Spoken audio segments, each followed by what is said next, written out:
Radio city originals. मैं आजाद हूं।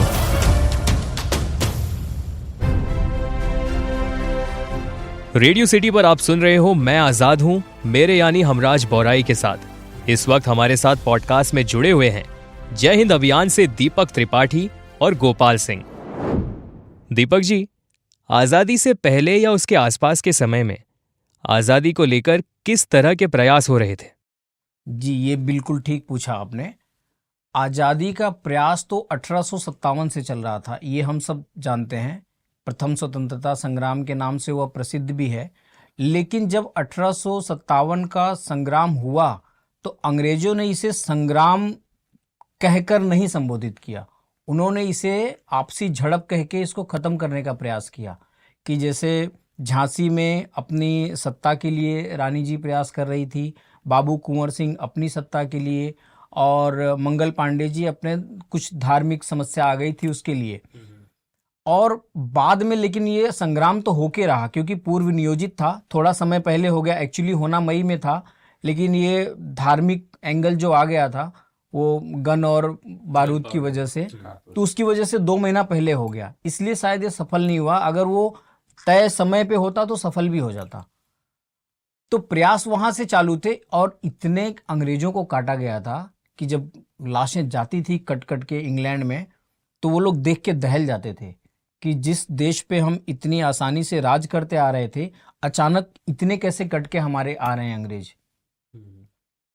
तो इसके लिए अंग्रेजों ने ये युक्ति चली, वो एलन ऑक्टेवियम ह्यूम नामक एक अधिकारी थे उनके रिटायर्ड, उनके नेतृत्व में उन्होंने एक पार्टी बनाई कि इस पार्टी को हम बनाएंगे और इसमें भारतीयों को शामिल करेंगे ताकि ब्रिटिश के हितों की बात भारतीयों तक पहुंचाया जाए उन्हीं के माध्यम से। और वो इंडियन नेशनल कांग्रेस थी। ये 1885 में इसकी स्थापना हुई थी। बाद में हालांकि आगे चल के कांग्रेस ने पूरे मन से प्रयास किया और फिर वीर सावरकर जी, लोकमान्य तिलक जी, ये लोग भी प्रयास करते हुए आ रहे थे, लाला लाजपत राय जी। धीरे धीरे जब 1913 का समय आया तो भारत और अमेरिका और कनाडा में रह रहे जो भारतीय क्रांतिकारी थे, बाहर से भी लोगों के दिल में तड़प तो थी ही देश को आज़ाद कराने की। तो वो लोगों ने एक मीटिंग की।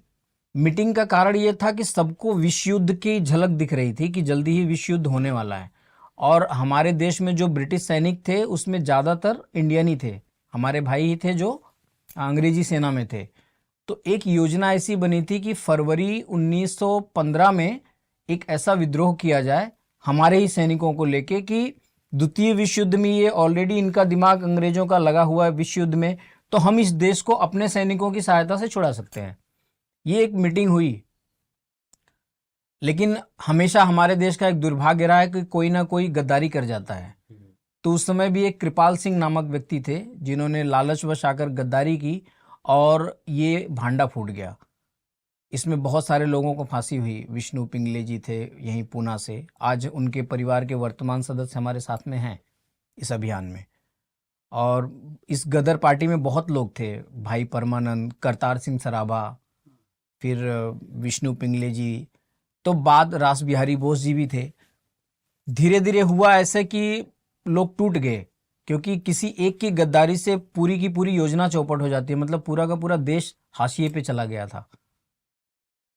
तो रास बिहारी बोस जी ने गिरिजा बाबू एक थे सहयोगी, उनको दे दिया भार कि आप संभालिए, और वो चले गए, यहाँ से विदेश चले गए। तो बाद में गिरिजा बाबू भी गिरफ्तार कर लिए गए। तो ये गदर वहाँ थोड़ा सा ठंडा हो गया। वहाँ ठंडा होने के बाद जब और आगे आएंगे 1913 तक प्रताप नाम का अखबार कानपुर से चलना लगा था। प्रताप बहुत प्रसिद्ध है, प्रताप वहाँ से, और आज अखबार बनारस से, और द पायनियर चलता था इलाहाबाद से। हालांकि द पायनियर थोड़ा सा अंग्रेज परस्त अखबार था, लेकिन इनमें छपी लेखों को लोग पढ़ते थे और उससे प्रेरित हुआ करते थे।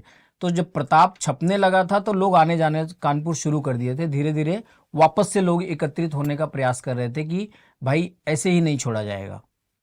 तो जब वापस प्रयास कर रहे थे तो इसी प्रयास में एक पंडित गेदालाल दीक्षित थे मैनपुरी में। इसके पहले का जो मैंने आपको बताया 1915 वाला, इसको भी लाहौर कॉन्स्पिरेसी केस ही कहा जाता है। बाद में भगत सिंह जी वाला का जो सैंडर्स मर्डर हुआ था, वध हुआ था, वो लाहौर कॉन्स्पिरेसी के सेकंड है, वो द्वितीय है। हालांकि हमें प्रथम द्वितीय करके नहीं बताया जाता, लेकिन एक्चुअली वो द्वितीय है, ये प्रथम था। इसमें भी कई लोगों को फांसियां हुई थी। फिर मैनपुरी षड्यंत्र केस जो हुआ था, वो पंडित गेदालाल दीक्षित ने समिति बनाई थी, शिवाजी समिति और मातृभूमि। ये समिति से भी वो लोग धन इकट्ठा करने के लिए बहुत सारे मनी एक्शन करते थे। उसका एक्शन का उद्देश्य होता था हथियार खरीदना, बम खरीदना जिसको अंग्रेजों के खिलाफ इस्तेमाल किया जा सके, और ऐसे पर्चे बांटना जो लोगों को क्रांति का उद्देश्य समझा सके। तो उसमें रामप्रसाद बिस्मिल जी शामिल थे। इसमें भी धरपकड़ हुई, क्योंकि सीआईडी की नज़रें हमेशा रहती थी इन लोगों पे। 2-3 लोगों को काला पानी की सज़ा हुई, बाकी लोग गिरफ्तार कर लिए गए, तो ये दल भी ठंडा पड़ गया। तो इस हिसाब से प्रयास करते करते फिर बाद में आगे आपके चंद्रशेखर आज़ाद जी बनारस में गांधी जी से प्रभावित हुए, असहयोग आंदोलन। फिर आगे की घटना तो हम चर्चा करेंगे ही। जी, हम सिर्फ सोच ही सकते हैं कि उस वक्त किन परिस्थिति में और किस प्रकार से क्रांतिकारी योजना बनाने के साथ साथ उसे अंजाम दिया करते थे। जय हिंद अभियान से गोपाल जी और दीपक जी अगले एपिसोड में भी हमारे साथ बने रहेंगे और ये हमें चंद्रशेखर आजाद जी के बारे में और भी जानकारी देंगे। तो मिलते हैं अगले एपिसोड में मेरे यानी हमराज के साथ, ओनली ऑन रेडियो सिटी। मैं आजाद हूं।